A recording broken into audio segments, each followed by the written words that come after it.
Hi everyone, this is Laura Hammock from the Marble Jar channel, and this is the fourth and final video in a series about the processes and tools that I use to organize my photos. In the previous videos, we've covered storing centrally, simple physical organization, and using Picasa to manage and group photos.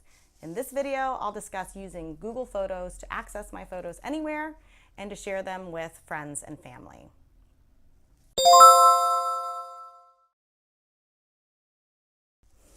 So I realized early on that I wasn't going to be able to store all of my photos on my phone. I don't have unlimited storage after all. Who does? And I don't like having to delete a bunch of photos so that I can make room for more. Having central storage on my PC solved that issue. You can see parts 1 and 2 of this video series for more on that. So every time I do my quarterly photo chores, I transfer all of my photos over to my PC and I clean off my phone so that it is empty. Great. The problem was I still wanted to be able to access my photos from anywhere. So I do that using Google Photos. As you might recall from part 3 of this series, I use Picasa as my photo manager and grouping tool. Within Picasa, I turn on Sync to Web for each folder or album that I create. So that essentially creates a duplicate copy of my photos out on the cloud. So why don't I just send my photos directly to Google Photos rather than using this elaborate conduit? So the answer for me is that Google Photos just isn't reliable or robust enough to cover all of my needs just yet. I'm sure the developers at Google are working around the clock, so I am always open to the possibility down the road. Right now, I have issues with duplication of photos, unreliable sync, and lack of features such as sorting and grouping and making collages and printing. So let's just talk through some Google Photos basics. Google Photos stores all of your photos indiscriminately in a big vat, and then it uses albums to organize them. It does not differentiate, like Picasa does, between folders and albums.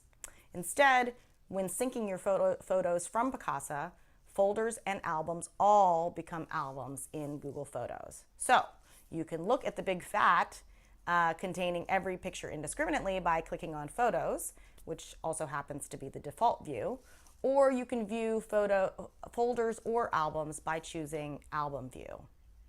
Google Photos does not give you really any options for sorting. It sorts by date only, most recent on top, and uses the date embedded in the photo file metadata, even for folders. Fortunately, you can change photo dates within Google Photos, but it is rather a painstaking process. I finally got my albums to sort in the order that I wanted it, but it took some doing. If you go into an individual photo, you can hit the edit button and you can do some light editing, like apply limited features and crop, and some basic lighting adjustments and rotation, but this really is a limited function. In addition, you can hit the info button to get access to the photo file's metadata. So in here you can add a caption. All the captions that are added in Picasa do carry over, and they're easier to add in Picasa. And you can change the date on the file. You can also choose the More button to add this individual photo to an album or download it to your device. Access and share. What is awesome and important about Google Photos is that all of my synced photos are in the cloud, so they are available everywhere. And here are some of the ways that I take advantage of that. Number 1, access individual photos from the iOS app. So instead of having my photos stored on my phone, I access all of my photos from Google Photos. I downloaded the iPhone and the iPad app, and I have it right next to my Photos app on my iPhone and iPad. I can find photos the old-fashioned way by quarter. For example, if I'm looking for photos of last year's 6th grade celebration for my daughter, I know to look in the 2016 Q2 folder. But, and this is so incredibly cool, Google Photos now incorporates quite a bit of artificial intelligence object recognition. So not only can you search by person using facial recognition and location using the photo's geotagging information, but you can also search by object or activity or event. So there are preset categories, or you can really try anything that comes to mind. For example, if I search for dog, Here's what I get. Or how about beach? Or vase. So obviously there are misses and there are over inclusions, but wow, it's just so helpful in searching for the right photo. I love this feature and it's only getting better. As a quick aside, I'm obsessed with the confusion that artificial intelligence has in working out some differences. Hats off to Teeny Biscuit on Twitter who shares these. Is it a chihuahua or is it a muffin? Is it a puppy or is it a bagel? Or my all-time favorite, is it a golden doodle dog or is it fried chicken?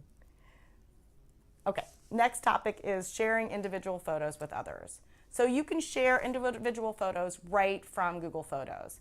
If you want to send somebody a text with a photo, just go into the photo, select the sharing button, and click on the message. It embeds the photo right into the text. How about if you want to email several photos? From that main screen, choose the More button, which is 3 dots, and then select Photos. Then choose the photos you want to email, then the sharing button, and mail. And within a couple of seconds, they are ready to go. Okay, next, share albums with others. If you want to share a bunch of photos, this is also really easy on Google Photos. Create an album of those photos by selecting the ones you want, choosing the sharing button, and then choosing shared album. So at this point, you can choose a previously created album or you can create a new one. I'm going to call this new album Test.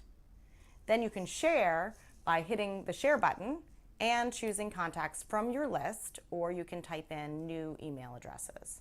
This will send them a link to your album so you don't have to flood their inbox with 50 megabytes worth of photos. And lastly, enjoy photos. Up until about a year ago, I was still printing a good portion of my photos and then putting them into a physical photo album quarterly, believe it or not. I also used to print out several photos and snail mail them to some older relatives.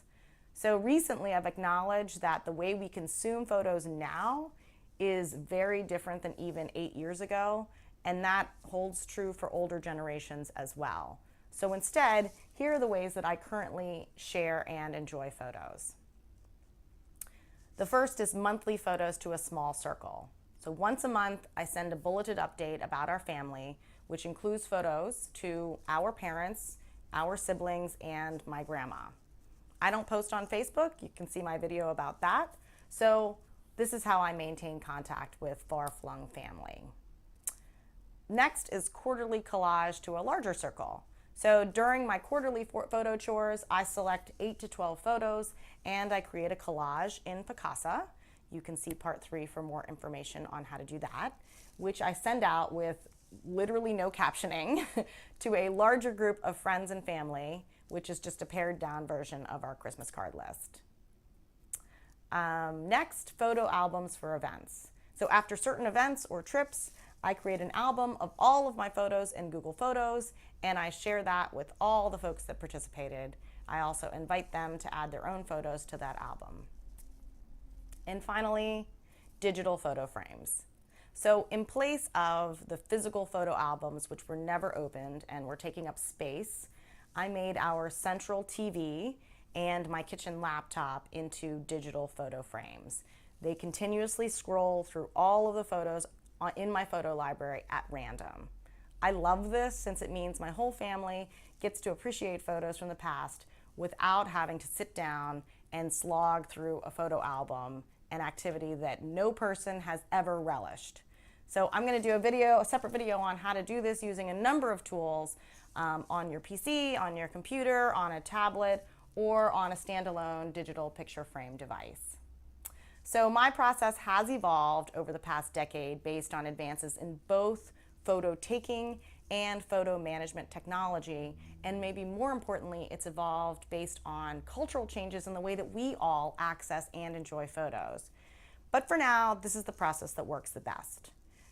Do photo chores quarterly, centralize all of my photos onto my PC mothership, organize simply by quarter of the year, manage using Picasa, and access and share using Google Photos. I really appreciate any feedback you leave below, and thanks as always for watching.